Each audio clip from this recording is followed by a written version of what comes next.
Hello बच्चों, Sudarshan classes में आपका एक बार फिर से बहुत बहुत स्वागत है। और प्यारे बच्चों, हम केमिस्ट्री पढ़ रहे थे 12th की। और इस वीडियो लेक्चर्स के माध्यम से मैंने आपको 10 वीडियो अपलोड कर दिए हैं, जिसमें चैप्टर फर्स्ट में आपको पढ़ा रहा हूँ विलियन वाला। इसमें मैंने बच्चों 10 वीडियो आपको बना दिए। हम है ना लास्ट में जो हमारे पूरे अणुसंख्यक गुणधर्म बता दिए थे, और इसके बाद में जिसको क्या बोलते हैं अपन समपरासरी, विषमपरासरी, परसमदाब, सब चीज़ें हमने डिस्कस कर ली थी। ठीक है, उनका डिस्क्रिप्शन में आपको लिंक भी मिल जाएगा। प्लेलिस्ट पे आप देखेंगे तो 1 बाय 1 पार्ट 1 से लेके पार्ट 10 तक आपको सारे वीडियोस मैंने दे रखे हैं, जिसके माध्यम से आप है ना अपने सुंदर से नोट्स घर पे बैठे ही अच्छे से बना सकते हैं। आपको कहीं भी जाने की आवश्यकता नहीं है। आपको ऑब्जेक्टिव टाइप से क्वेश्चन से लेके तो एक बड़े से बड़े न्यूमेरिकल तक मैं आपको यहीं पे सारे क्वेश्चंस करा दूंगा। क्वेश्चन सीरीज भी शुरू होगी बच्चों, जो एनसीईआरटी पे बेस्ड होगी। ठीक है, तो प्यारे बच्चे चलिए शुरू करते हैं। आज का हमारा टारगेट रहेगा बच्चों राउल्ट का नियम। राउल्ट का नियम, राउल्ट्स लॉ। ठीक है प्यारे बच्चों, राउल्ट का नियम, ये बहुत इंपॉर्टेंट क्वेश्चन है, इसको अच्छे से आप याद रखना। ठीक है, हम क्या पढ़ेंगे बच्चों, आज राउल्ट का नियम पढ़ेंगे। ठीक है, तो राउल्ट एक वैज्ञानिक के हिसाब से आप है ना, मतलब इन्होंने एक वैज्ञानिक मान लीजिए इनको, और है भी सही। तो इन्होंने एक विलेयता में, यानी कि विलेयता में और दाब में क्या बताया था, एक रिलेशन बताया था। ठीक है, जैसे बच्चों हेनरी ने बताया था नियम, हेनरी में पी समानुपाती एक्स बताया था। ठीक है, तो इन्होंने गैस की विलेयता बताई थी। गैस की विलेयता है ना, ये एक से क्या है, मोल प्रभाजित, जो विलेयता पर संबंधित है। दाब बढ़ाते तो विलेयता बढ़ जाती है, दाब घटाते तो विलेयता घट जाती है। ये हेनरी ने बताया था। और इन नियम में, हेनरी के नियम में और राउल्ट के नियम में कुछ समानता है। ये क्वेश्चन ये भी आ जाता है कभी कभी कि राउल्ट के नियम में और हेनरी के नियम में क्या समानता है। तो आप फटाफट यहाँ पे पढ़ते जाना बच्चों, हेनरी का नियम देखना, उसको बताने के बाद में मैं आपको ये भी बताऊंगा कि हेनरी के नियम और राउल्ट के नियम में क्या समानता है। ठीक है, तो सबसे पहले तो अपन क्या लिखते हैं बच्चों, इसकी परिभाषा लिखते हैं। क्या लिखते हैं बच्चों, परिभाषा, इसकी डेफिनेशन लिखते हैं। ठीक है, मेरे साथ साथ लिखते जाएंगे बच्चों। आपको कॉपी बनाना है, और कॉपी जैसे मैं बोल रहा हूँ तो आप है ना मेरे साथ साथ लिखते रहिए। ठीक है प्यारे बच्चों, चलिए यहाँ पे क्या बोला सामने वाला, स्थिर ताप पर, स्थिर ताप, ये ताप है बच्चों है ना, टेम्परेचर, एट कांस्टेंट टेम्परेचर, स्थिर ताप पर, स्थिर ताप पर किसी, स्थिर ताप पर किसी किसी द्रव का आंशिक दाब, स्थिर ताप पर किसी द्रव का आंशिक दाब, किसी स्थिर ताप पर क्या बोला बेटा, आंशिक दाब। ठीक है, उस द्रव के मोल प्रभाज के समानुपाती होती है बच्चों। क्या बोल रहे हैं, स्थिर ताप पर किसी द्रव का जो आंशिक दाब, आंशिक दाब आप समझते हो बच्चों, आंशिक दाब क्या होता है। आंशिक दाब जैसे मान लीजिए यहाँ पे एक बर्तन है, बर्तन में बहुत सारे कंटेंट, मतलब अपन ने घटक भर रखे, मान लीजिए जल है, ग्लूकोज है, नमक है, सभी ने अपने अपने हिसाब से इसमें वाष्प दाब लगा रहे हैं। लेकिन मान लीजिए अपन ने ग्लूकोज का अकेला के ले लिया, तो ये आंशिक दाब, आंशिक दाब मतलब पार्शियल प्रेशर। ठीक है, उसका एक हिस्सा, पूरे दाब का एक हिस्सा जो होता है उसको बोलते हैं अपन आंशिक दाब। ठीक है, तो जो किसी द्रव का जो आंशिक दाब होता है ना, उस द्रव के, उस द्रव के किसके समानुपाती होता है बच्चों, मोल प्रभाज के समानुपाती होता है। मोल प्रभाज के क्या होता है प्यारे बच्चों, समानुपाती, के समानुपाती होता है। क्या होता है बच्चों, ये तो हो गई हमारी डेफिनेशन काय की, राउल्ट के नियम की। ठीक है, स्थिर ताप पर किसी द्रव का आंशिक दाब जो होता है, ठीक है, वो उस द्रव के मोल प्रभाज के क्या होगा प्यारे बच्चों, समानुपाती होता है। ठीक है, यहाँ पे अपन ने कर लिया। अब मान लीजिए अपन ने यहाँ पे अपन ने दाब मान लिया बच्चों P, और ये मान लिया समानुपाती, और ये X, X क्या होता है, मोल प्रभाज होता है, आपको मैंने पहले ही पढ़ा दिया बच्चों।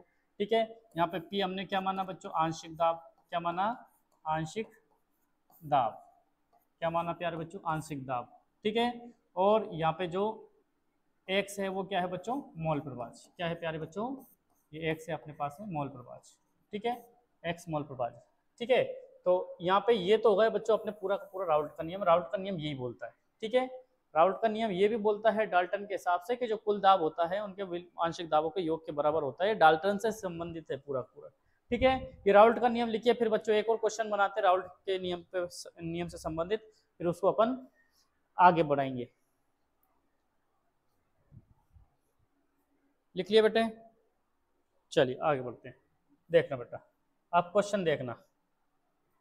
क्वेश्चन हमारा क्या बनता है, राउल्ट का नियम क्या है, राउल्ट का नियम क्या है, यही क्वेश्चन देखो, नियम क्या है, राउल्ट का नियम क्या है, ठीक है। या फिर ऐसा प्रश्न जाए और करके अथवा करके कि सिद्ध कीजिए, क्या कीजिए बच्चों, सिद्ध कीजिए कि किसी विलियन का कुल दाब, विलियन का कौन सा बच्चों, कुल दाब, विलियन का कुल दाब किसी एक घटक, किसी एक घटक के मोल प्रभाज पर निर्भर करता है, मोल प्रभाज पर क्या करता है प्यारे बच्चों, निर्भर करता है, ठीक है, ये सिद्ध करता है। देखो दो प्रकार के क्वेश्चन बन सकते हैं कि सिद्ध कीजिए कि किसी विलयन का कुल दाब जो होता है उसके घटक के मोल प्रभाज के समानुपाती होता है, ठीक है। या फिर क्वेश्चन क्या जाए बच्चों, क्वेश्चन ये भी आ सकता है राउल्ट का नियम क्या है, इसको समझाइए, ठीक है। अब राउल्ट का नियम यदि 1 नंबर या 2 नंबर में पूछा है, 2 नंबर में पूछा है तो मैंने अभी जो आपको बताई आपको ऐसा लिखना है, ठीक है। और राउल्ट का नियम बच्चों यदि 3 नंबर या 4 नंबर में आ जाए तो आपको राउल्ट का नियम और ये पूरा क्वेश्चन के लिए आपको एक ही आंसर देना है जो मैं आपको अभी बताने वाला हूँ, ठीक है प्यारे बच्चों। चलिए हम देखते हैं बच्चों, यहाँ पे लिखते हैं, सबसे पहले सॉल्यूशन करते हैं, इसका आंसर देखते हैं। हम जानते हैं राउल्ट का नियम पूछा ना बच्चों, तो पहले क्या लिखना पड़ेगा बेटा, देखना ध्यान से सुनना, ये लिखना पड़ेगा और ये लिखना पड़ेगा, ठीक है। आपको क्या पूछा, राउल्ट का नियम क्या है, और ये पूरा क्वेश्चन पूछ लिया, पहले राउल्ट का नियम लिखना पड़ेगा। और मान लीजिए यहाँ से पूछा आपसे क्वेश्चन, तो फिर क्या करेंगे आप, हम जानते हैं कि राउल्ट के नियम से, राउल्ट के नियम से क्या जानते हैं बच्चों, हम ये जानते हैं कि जो आंशिक दाब होता है वो समानुपाती होता है किसके, मोल प्रभाज के, ठीक है, ये हम जानते हैं। अब नीचे की लाइन से हम लिखेंगे प्यारे बच्चों, माना विलियन में 2 घटक है, विलियन में कितने घटक है बच्चों, 2 घटक है, 2 घटक ए तथा क्या है बी है, जिनके मोल प्रभाज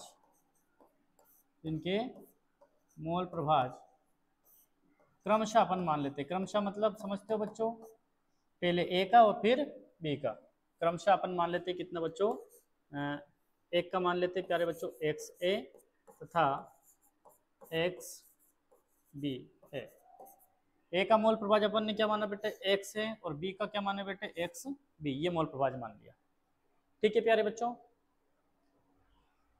तब देखना ये जो समीकरण है इसके हिसाब से पी ए, घटक ए के लिए, घटक ए के लिए जो राउल्ट का नियम लगाएंगे हम, तो पी की जगह क्या लिखना पड़ेगा बच्चों, अपन पी के लिए लिख लेते हैं पी ए, और मोल प्रभाज की जगह हम क्या लिख लेते हैं, एक्स की जगह एक्स है, पी ए समानुपाती एक्स ए, ठीक है। अभी समानुपाती चिन्ह आपको पता है, कभी भी समानुपाती चिन्ह हटाते हैं तो वहाँ पे बराबर लग जाता है और एक कांस्टेंट लग जाता है, इसको अपन पी ए नोट नाम दे देते हैं, क्या नाम दे देते हैं बच्चों, पी ए नोट, ध्यान रखना पी ए नोट कांस्टेंट पाना हमने किसका, घटक ए का, ठीक है, और यहाँ पे लिख दिया एक्स है, ऐसा कैसे, ठीक है। दूसरा अपन देखते हैं हम घटक बी के लिए, किसके लिए प्यारे बेटे, घटक बी के लिए, घटक बी के लिए अपन मान लेते हैं पी की जगह लिख देते हैं अपन क्या बेटे, पी बी, और समानुपाती चिन्ह लगाएंगे, और एक्स की जगह देखो घटक बी का क्या माना था अपन, एक्स बी, तो यहाँ पे क्या लिख देंगे बेटे, एक्स बी, ठीक है।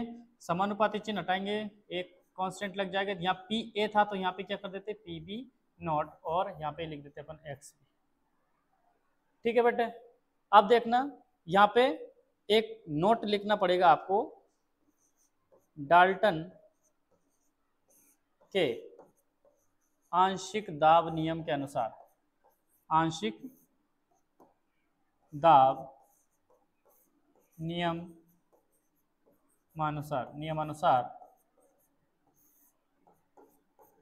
कुल दाब जो होता है ना बच्चों, कुल दाब, ठीक है।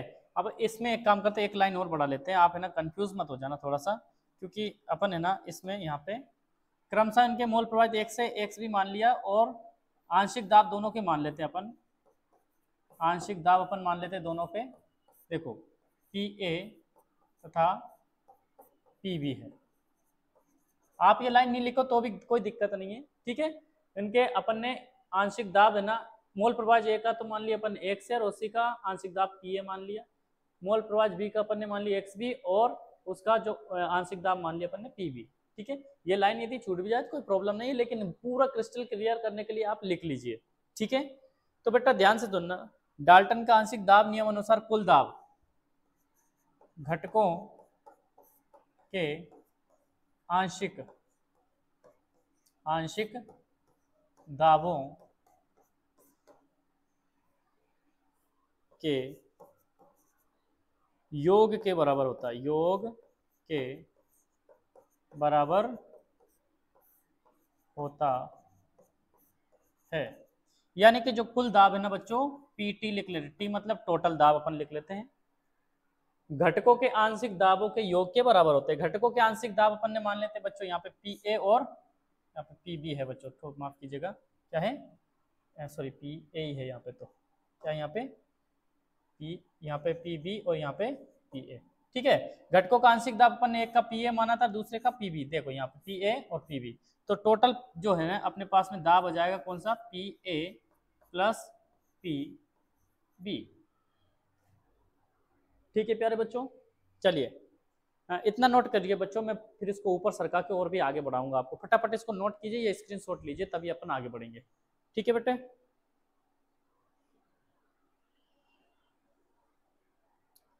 लिख लिया होगा, चलिए आगे बढ़ते बेटे, इधर देखना, अब थोड़ा सा यहाँ पे देखना, जो पी टी अपने पास में है, P T is equal to क्या आ रहा है, पी ए का वैल्यू आपको यहाँ पे कुछ दिख रहा होगा बेटे, ये देखना, ये पी ए का वैल्यू दे रखा है, ये क्या दे रखा है, पी बी का वैल्यू, तो पी ए की जगह अपन रख सकते हैं क्या बच्चों, पी ए पी बराबर पी ए की जगह रख सकते हैं P A naught X A plus P B की वैल्यू क्या दे रखी बेटा, ये दे रखी, ठीक है। तो क्या लिख देंगे अपन, P B naught X B, ठीक है बेटे।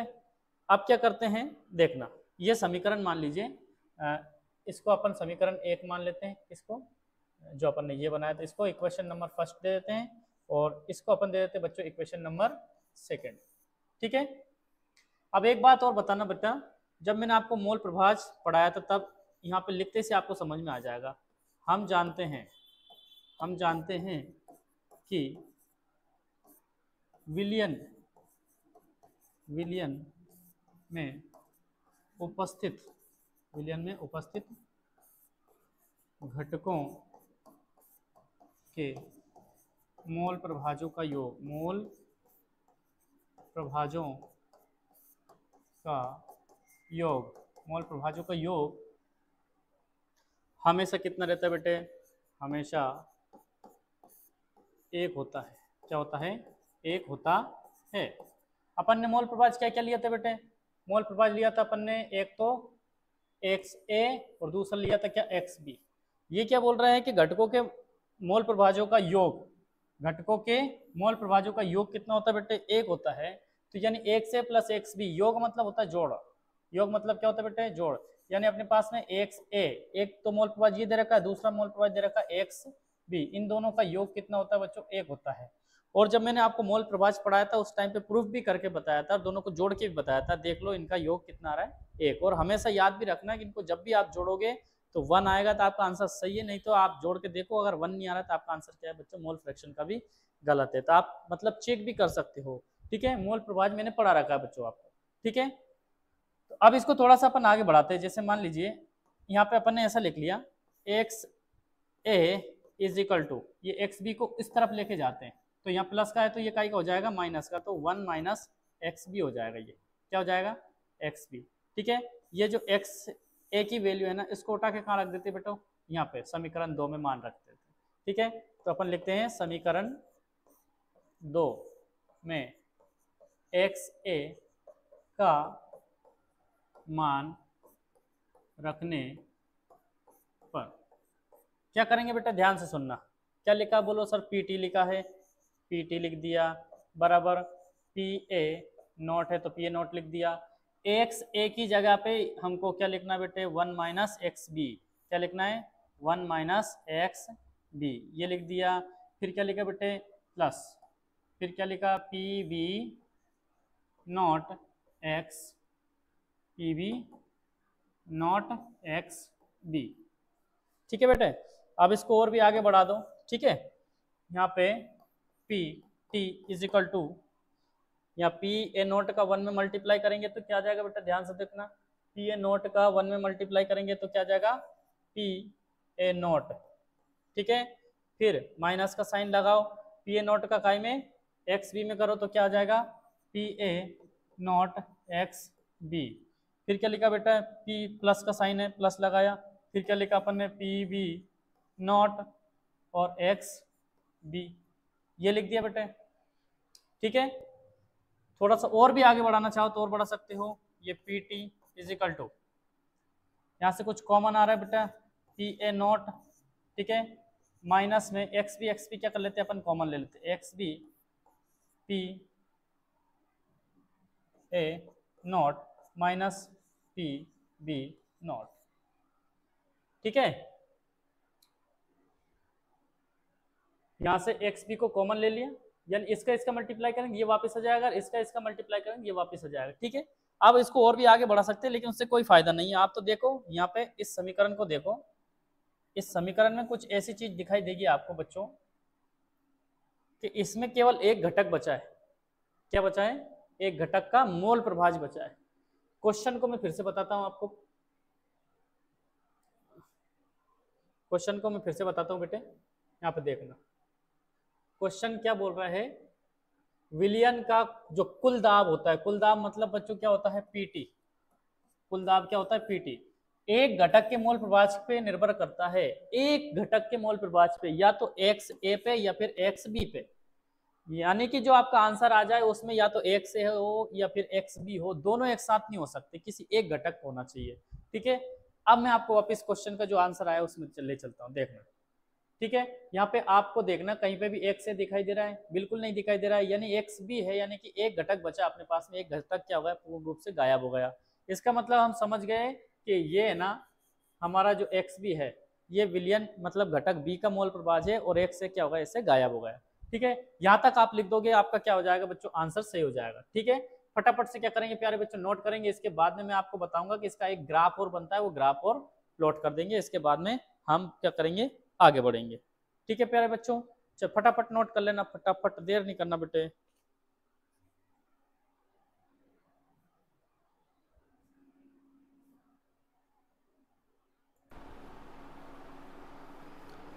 बना दिया बेटे, बना दिया होगा आपने, फटाफट स्क्रीनशॉट ले लेना या मेरे साथ साथ लिख लिया करो आप। ठीक है, ऐसा कैसे ही समझ में नहीं आया तो मुझे एक बार और बता देना बच्चों, यहाँ पे बहुत अच्छे से बता दिया मैंने आपको, एक एक चीज़ लिख रखी है। ठीक है, दो घटक मान लिए, उसका पहले का वाष्प दाब जो आंशिक दाब पी है, दूसरे का आंशिक दाब पी बी है।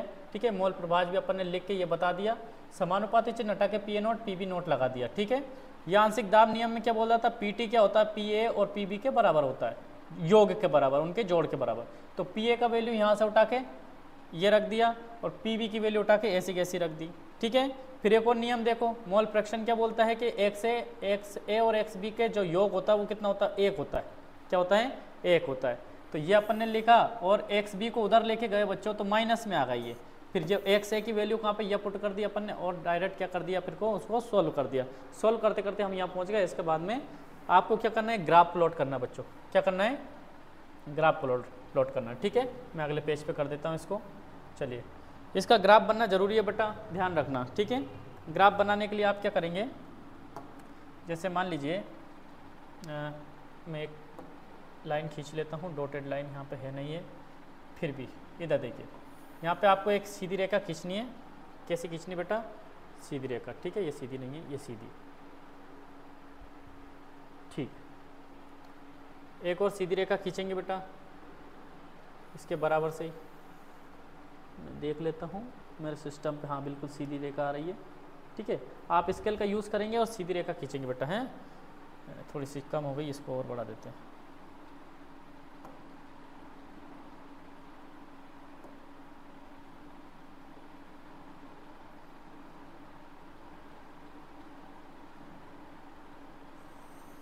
ये इससे इसको क्या कर दिया, जोड़ दिया। ठीक है बेटा, फिर क्या करना बेटा, यहाँ से लेके यहाँ से एक लाइन आपको इधर ले जानी यहाँ पे। ठीक है, और एक लाइन यहाँ से लेके आपको इधर ले जानी थोड़ी सी ऊपर। ठीक है बेटे, ये ऐसा कर दिया। और एक रेखा आपको यहाँ से खींचनी है प्यारे बच्चों, और इसको यहाँ पर मिला देना। इसको थोड़ा सा और ऊपर सरका सकते हो, कोई प्रॉब्लम नहीं। ठीक है, अब है ना आपको वाष्पदाब इसका क्या मानना है बेटा, PA मानना है। मान लीजिए यहाँ पे आपको वाष्पदाब दे दिया PA। ठीक है, नोट, ये वाष्पदाब मान लीजिए। ठीक है, और इसको मान लेते हैं अपन PB नोट। थोड़ा सा ऊपर सरका देते हैं इसको। देखना कैसे बनाना है, आप ध्यान से देखना बेटा, ध्यान से देखना, ग्राफ बहुत अनिवार्य है। ठीक है, अब आप ध्यान से देखना कि यदि वाष्पदाब PA का हाई है तो इसका मोल प्रभाज भी PA के ही बराबर होगा, इसमें PB का कोई ज़रूरत नहीं है। तो यहाँ पे इस डायरेक्शन में अपन क्या ले लेते हैं, मोल प्रभाज ले लेते हैं। मोल अंश लिख सकते हो, मोल प्रभाज लिख सकते हो, कोई दिक्कत नहीं। मोल अंश लिख दो या बच्चों क्या लिख दो, मोल प्रभाज। ठीक है, और ये है अपना क्या बच्चों, वेपर प्रेशर यानी कि वाष्पदाब। क्या बच्चों, वाष्पदाब। ठीक है, जब PA का यानी कि घटक A का वाष्पदाब अधिक होगा तो मोल प्रभाज XA का वैल्यू कितना होगा बच्चों, 1 आएगा। कितना आएगा, ठीक है। और चूंकि किसी एक घटक पे डिपेंड करता है वाष्पदाब, किसी दो पे नहीं, तो यहाँ पे जो XB की वैल्यू आएगी वो कितनी आएगी बच्चों, वो आ जाएगी 0।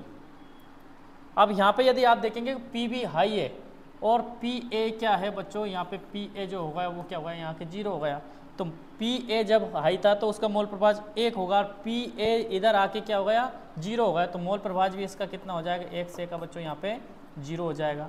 ठीक है, लेकिन जब PB का वाष्पदाब हाई है तो 1 से का मोल प्रभाज 0 है, और XB का मोल प्रभाज कितना हो जाएगा, XB का मोल प्रभाज कितना हो जाएगा बच्चों, XB का हो जाएगा, थोड़ा नीचे लिखेंगे बेटा, कहाँ लिखेंगे, XB बराबर 1 हो जाएगा।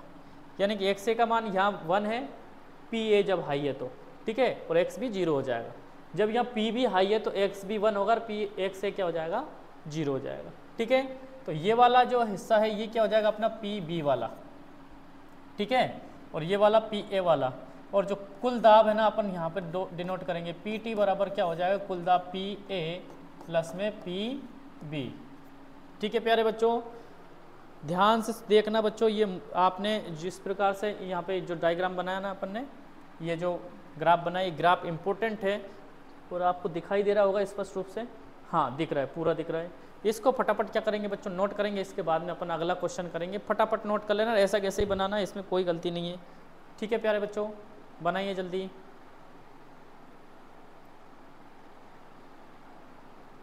ठीक है, चलिए आगे बढ़ते हैं। अगला क्वेश्चन होगा बच्चों अपना आदर्श एवं अनादर्श विलयन में अंतर। आदर्श एवं अनादर्श विलयन में क्या लिखेंगे बेटे, अंतर। ठीक है, तो प्यारे बच्चों क्या करेंगे, एक बीच में लाइन खींचेंगे, क्या खींचेंगे, एक बीच में ऐसी लाइन खींच लेंगे। ठीक है, लाइन खींचने के बाद में एक तरफ तो लिख देंगे क्या बेटे, बोलो सर, एक तरफ लिख देंगे आदर्श विलयन, आप पूरा लिख लेना आदर्श विलयन। दूसरा लिखेंगे बेटे अनादर्श विलयन। कौन सा विलयन बच्चे, अनादर्श विलयन, अनादर्श विलयन। ठीक है, पहला पॉइंट लिखेंगे सभी सांद्रताओं पर, सभी सांद्रताओं पर क्या करते हैं बच्चों, राउल्ट के नियम का पालन करते हैं। राउल्ट के नियम का पालन करते हैं, नियम का क्या करते बेटे, पालन करते हैं। यानी हम लिखेंगे P T is equal to P A plus P B. यही राउल्ट के नियम और डाल्टन के नियम में मैंने बताया था, अभी बताया था थोड़ी देर पहले।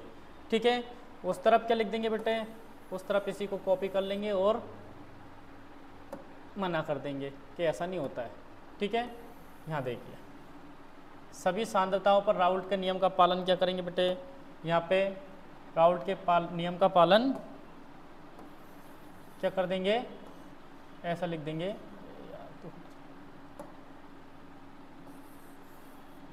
राउल्ट के नियम का पालन क्या लिख देंगे बेटे, नहीं करते। ठीक है, यानी कि यहाँ पे कट का निशान लगा दें। दूसरा पॉइंट, आयतन में परिवर्तन, आयतन में परिवर्तन, आयतन में परिवर्तन नहीं होता, नहीं होता है। यानी कि डेल्टा V जो मिश्रण बनता है बच्चों, इसमें परिवर्तन जो है ना वो कितना होगा, 0 होगा। उस तरफ क्या लिखेंगे प्यारे बच्चे, उस तरफ इसी को उठा के क्या कर देंगे, लिख देंगे, लेकिन आयतन में परिवर्तन क्या कर देंगे, वहाँ पे होता है ऐसा लिख देंगे। क्या करेंगे, पहले कॉपी करेंगे इसको, ठीक है, और इस तरफ कर देंगे इसको। आयतन में परिवर्तन क्या कर देंगे, नहीं की जगह ऐसा लिख देंगे अपन, होता है। क्या लिख देंगे, होता है। ठीक है, और यहाँ पे बराबर का निशान भी है ना, वो भी अपन व्यवस्थित तरीके से लिख देंगे। यानी कि आयतन में परिवर्तन होता है, यानी कि 0, ये 0 होता है, सॉरी माफ़ कीजिएगा, ये क्या होता है बच्चों, ये होता है 0, और ये क्या होता है 0, यानी परिवर्तन कुछ होगा, 0 नहीं होगा इसमें।